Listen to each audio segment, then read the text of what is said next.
மாவட்ட நிர்வாகம் முடிவெடுக்கும் வரை வயநாடு நிலச்சரிவில் மாயமானோரை தேடும் பணி தொடரும் என மீட்பு பணியில் ஈடுபட்டுள்ள இராணுவத்தினர் தெரிவித்துள்ளனர். மறுபுறம் நிலச்சரிவில் சிக்கி மாயமானோரின் உறவினர்கள் பலரும் மேப்பாடி மருத்துவமனையில் சோகத்துடன் காத்திருக்கின்றனர். வயநாடு நிலச்சரிவு தொடர்பாக முதலில் தகவல் கொடுத்தவர் என அறியப்படும் சூரல்மலையைச் சேர்ந்த நீது ஜோஜோ என்கிற பெண்ணின் உடல் கண்டெடுக்கப்பட்டிருப்பது சோகத்தை ஏற்படுத்தியுள்ளது. நிலச்சரிவு ஏற்பட்ட அன்று இரவு 1:30 மணிக்கு தான் பணிபுரிந்த வயநாடு மருத்துவ அறிவியல் நிறுவனத்தை தொலைபேசியில் அழைத்து தகவல் சொன்ன நீது ஜோஜோவின் தொடர்பு திடீரென துண்டிக்கப்பட்டிருக்கிறது. இதனை வைத்து அந்த நிறுவனம் தீயணைப்புத் துறையை அழைத்த நிலையில் அதுவே நிலச்சரிவு பற்றி தீயணைப்புத் துறைக்கு கிடைத்த முதல் தகவல் என தெரிவிக்கப்பட்டுள்ளது.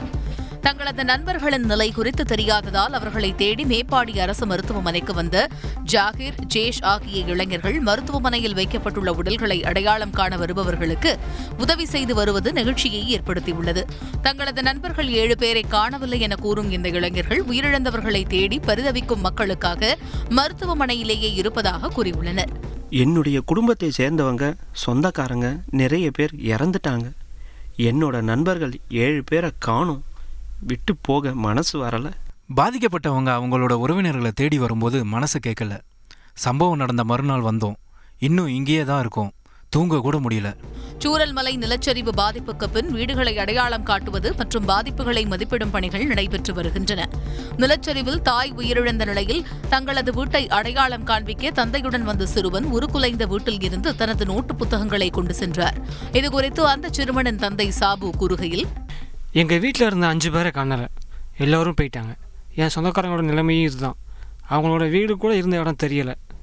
இயற்கை பேரிடரை முன்கூட்டியே அறியும் திறன் விலங்குகள், பறவைகளுக்கு இருப்பதாக சொல்லப்படுகிறது. இந்நிலையில் கிங்கினி எனும் தமது வளர்ப்பு கிளி நிலச்சரிவுக்கு முன் கூண்டுக்குள் அமைதி இழந்து கூச்சலிட்டு சிறகை அடித்துக் கொண்டதாகவும் அதனை பார்த்து தாங்கள் பாதுகாப்பான இடத்திற்கு சென்றதாகவும் சூரல்மலையைச் சேர்ந்த வினோத் கூறியிருப்பது வியப்பை ஏற்படுத்தியுள்ளது. இதனிடையே நிலச்சரிவில் உருக்குலைவதற்கு முன்பு அழகாக காட்சியளித்த முண்டக்கை பகுதியின் வீடியோ காட்சிகள் வெளியாகியுள்ளன.